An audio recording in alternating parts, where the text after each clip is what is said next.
Terima kasih sudah klik video ini. Assalamualaikum warahmatullahi wabarakatuh. Salam cekidot, terbahanes dan bagus yang bagus lan ayu sehat selalu. Dahulu kala di zaman Nabi Ibrahim alaihissalam hiduplah seorang raja yang besar kekuasaannya meliputi seluruh belahan dunia. Kisah ini dinukil di dalam Al-Quran di dalam surat Al-Kahfi. Raja tersebut adalah Zulkarnain. Tidak ada penguasa yang mampu menguasai seluruh dunia ini kecuali 4 orang saja, yang 2 dari golongan beriman dan 2 lagi tidak. Raja yang berasal dari golongan yang tidak beriman, 2 yang beriman adalah Nabi Sulaiman alaihissalam dan Raja Zulkarnain. Sedangkan yang tidak beriman adalah Bukhtanasar dan Fir'aun Namrud. Namun yang akan kita bahas kali ini adalah kisah tentang Zulkarnain, seorang raja soleh yang mengembara dari ujung barat dan ujung timur. Zulkarnain bukanlah seorang nama, melainkan julukan atau gelar untuk seseorang yang memiliki makna orang yang memiliki 2 tanduk, tapi 2 tanduk di sini memiliki arti orang yang mampu menaklukkan wilayah timur dan barat, karena ia memiliki wilayah kekuasaan yang sangat luas. Zulkarnain dianugerahkan Allah untuk menjadi raja dan penakluk sebagian besar di wilayah dunia ini, dan Allah mempermudah segala sesuatu yang diinginkan Zulkarnain lebih menjadi kenyataan. Pokoknya segala hal yang ingin dicapai oleh beliau akan dipermudah oleh Allah untuk mendapatkannya. Seorang raja yang luar biasa yang diberikan kecerdasan dan pasukan yang banyak.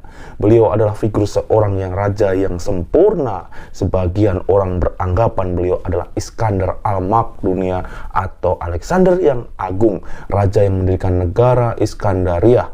Namun persepsi ini dibantah oleh para ulama karena Raja Alexander bukanlah orang beriman, karena disebut dalam sejarah Raja Alexander ini memiliki seorang menteri ahli filsafat yang bernama Aristoteles.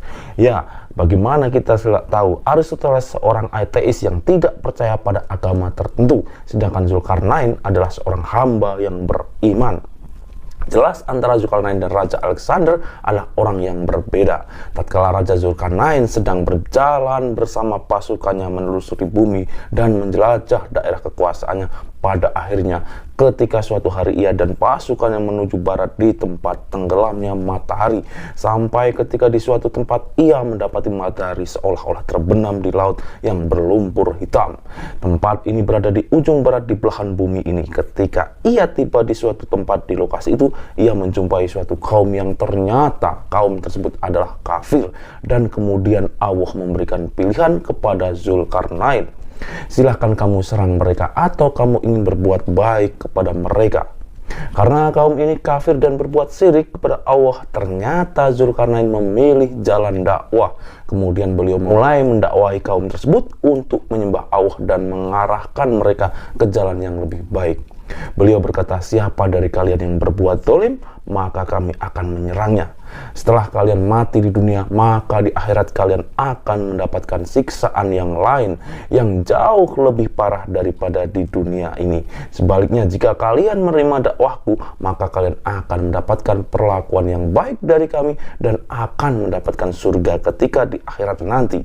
Begitu hebatnya pasukan dan kekuasaan Zulkarnain memberikan kepada kaum itu. Setelah ia mendakwahi kaum itu, Zulkarnain dan pasukannya berjalan lagi menuju arah timur paling ujung dunia ini. Ketika pada suatu hari ia tiba pada suatu tempat terbitnya matahari, ia mendapati suatu kaum di sana yang tidak bisa berlindung dari teriknya matahari. Ada 2 pendapat dari ulama tentang tempat ini. Yang pertama beranggapan adalah tempat ini dihuni suatu kaum yang sangat primitif, yang tidak tahu caranya membuat rumah sehingga mereka tidur di bawah teriknya matahari. Kemudian Zulkarnain memberikan peringatan yang sama kepada kaum itu. Jika mereka menolak dakwah Zulkarnain, maka mereka akan diperangi. Begitu juga sebaliknya. Karena mereka ini di bawah kekuasaan dari Zulkarnain, perlu kalian ketahui bahwa wilayah kekuasaan beliau sangat luas, meliputi sebagian besar dari wilayah dunia ini. Setelah berdakwah pada kaum tersebut, beliau melanjutkan lagi perjalanannya, yang bila mana sebelumnya mereka ke ujung timur dan ujung barat, sekarang beliau menuju arah vertikal dunia ini. Tidak diketahui arah mana, apakah itu utara atau selatan. Yang diceritakan adalah beliau dan pasukannya menuju suatu tempat yang tempat itu memiliki dua gunung yang besar dan tinggi. Didapatinya di lokasi tersebut suatu kaum yang memiliki kosakata bahasa yang sangat aneh dengan bahasa-bahasa yang Zulkarnain tidak pernah ketahui, sehingga hampir-hampir bahasa mereka tidak bisa dimengerti oleh Zulkarnain dan pasukannya. Lalu bagaimana Zulkarnain bisa bicara dengan mereka? Bisa jadi Allah memberikan ilham berupa kemudahan untuk berkomunikasi dengan mereka, atau ada seorang penerjemah di sisi Zulkarnain yang lebih mengerti bahasa mereka. Semua mudah bagi beliau, seorang raja yang soleh. Mustahil Allah tidak memudahkan segala sesuatu urusan yang dilakukan beliau.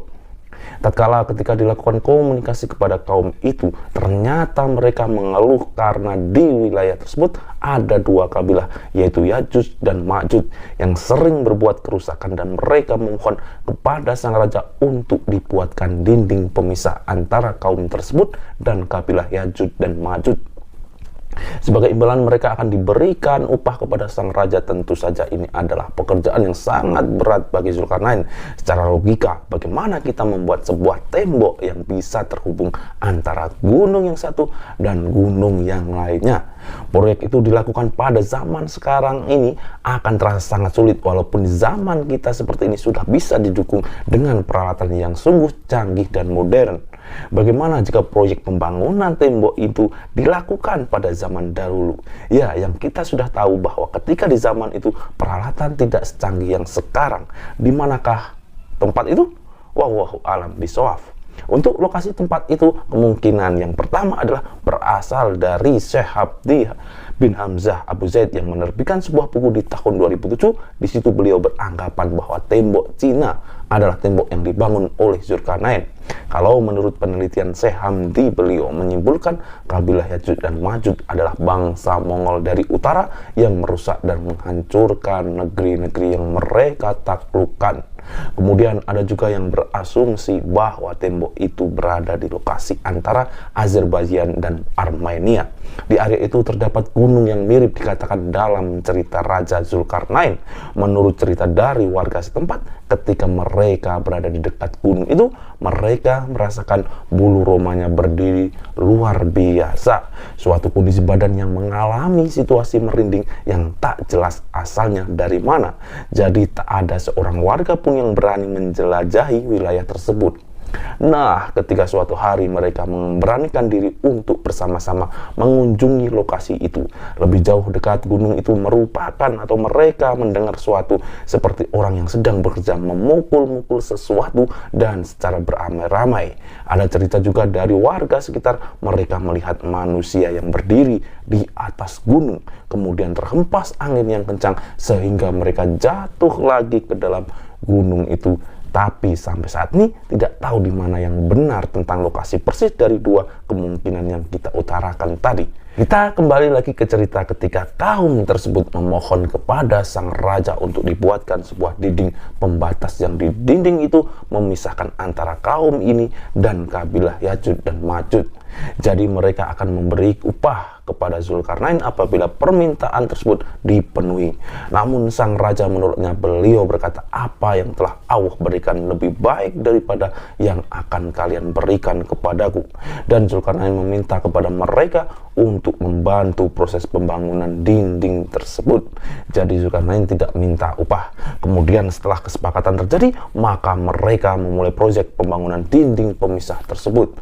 Langkah pertama, sang raja meminta potongan-potongan besi dari kaum tersebut. Tentunya ini adalah jumlah yang sangat banyak karena ditujukan untuk menutupi dua buah gunung. Lalu beliau memerintahkan untuk menyusun potongan-potongan besi tersebut sehingga menutupi dua gunung itu lagi. Setelah potongan besi itu rata di antara dua buah gunung, maka panaskanlah tumpukan besi itu dengan api. Dan ketika besi itu sudah panas sehingga muncul nyala api, karena saking panasnya besi tersebut, lalu tuangkanlah cairan tembaga di atasnya. Maksudnya di sini adalah mereka menuangkan tembaga cair yang sudah dipanaskan dari atas gunung sehingga seluruh lapisan besi yang telah dipanaskan tadi tertutupi. Nah, sekarang pertanyaannya adalah bagaimana bisa orang di zaman dahulu melakukan itu semua? Kalau dipikir secara logika, api sebesar apa yang bisa memanaskan tumpukan besi setinggi gunung, dan bagaimana caranya menuangkan tembaga panas dari atas gunung?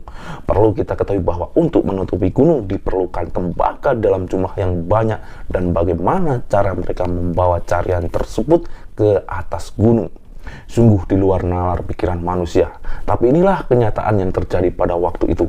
Bisa kita simpulkan bahwa Zulkarnain memiliki kecerdasan di atas rata-rata manusia pada umumnya. Karena sudah memiliki teknologi secanggih itu pada zamannya, bahwasanya jika besi dicampur dengan tembaga akan menjadi material baru yang sangat kuat. Diceritakan di sini bahwa Zulkarnain mencampurkan dua logam yang berbeda sehingga menghasilkan logam yang baru. Sungguh sebuah dinding yang sangat kuat. Zulkarnain tidak membanggakan dirinya sendiri ketika telah menyelesaikan proyek tersebut. Dia tidak ujub sama sekali. Dia bilang, ini rahmat dari Robku. Kemudian dia berkata lagi, jika pada suatu hari atas izin Robku dinding ini akan luluh dan tak akan bertahan selama-lamanya, suatu hari jika Robku mengizinkan dinding ini akan runtuh dan jebol, di dalam sana Ya'juj dan Ma'juj setiap harinya berusaha melubangi dinding itu agar bisa keluar setiap hari. Mereka berupaya untuk membongkar dinding yang dibangun Zulkarnain tersebut.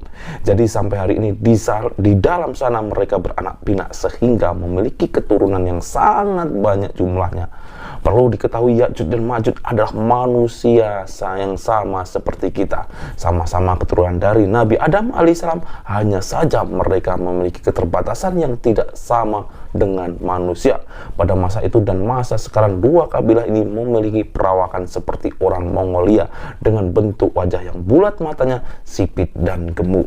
Tatkala ketika pada suatu hari dinding itu akan berhasil mereka lubangi sehingga keluarlah semua dua kabilah itu dari tabir yang menutupi lokasi tersebut. Seluruh dunia akan dipenuhi oleh Ya'juj dan Ma'juj.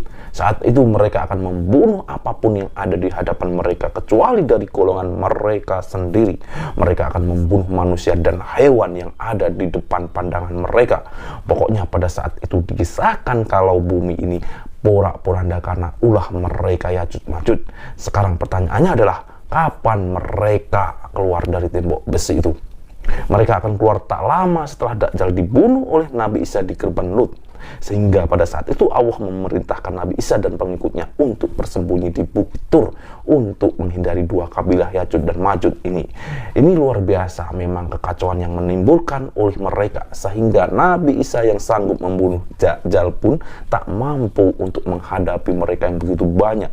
Kemudian pada suatu ketika Nabi Isa berdoa kepada Allah untuk dimusnahkanlah kabilah itu. Kemudian Allah menurunkan binatang yang sangat banyak berupa ulat-ulat. Ulat-ulat ini akan menggerogoti leher dan badan Ya'juj dan Ma'juj sehingga mereka semua mati tak tersisa satupun di dunia ini. Mendengar kabar bahwa Ya'juj dan Ma'juj sudah mati, maka Nabi Isa dan pengikutnya keluar dari tempat persembunyiannya. Tapi seluruh daratan sepanjang mata memandang perisikan bangkai dari dua kabilah itu, Ya'juj dan Ma'juj. Mereka menimbulkan bau yang sangat busuk dan menyengat. Lalu kemudian Nabi Isa berdoa kepada Allah untuk membersihkan bumi ini dari bangkai Ya'juj dan Ma'juj. Setelah itu datang burung-burung yang jumlahnya sangat banyak yang tidak diketahui dari arah mana asalnya. Burung ini memiliki postur yang besar seperti burung onta. Lalu yang dilakukan burung ini adalah mereka mengambil jasad Ya'juj dan Ma'juj dan membuangnya entah kemana. Apakah itu di laut atau di suatu tempat yang kita tidak ketahui. Untuk menghilangkan bau busuknya, maka Allah menurunkan hujan yang mengguyur seluruh daratan di muka bumi dan hasil bumi kembali menjadi bersih seperti sedia kala. Wallahu alam bisawab. Jadi itulah kisah cerita tentang Raja Zulkarnain yang memiliki terkait tentang hukum dengan Ya'juj dan Ma'juj. Semoga cerita ini bermanfaat. Lebih dan kurangnya Kidan Bagus mohon maaf. Yang benar datangnya dari Allah dan hilaf dan keliru datangnya dari saya pribadi. Wassalamualaikum warahmatullahi wabarakatuh. Saya Kidan Bagus. Cekidot.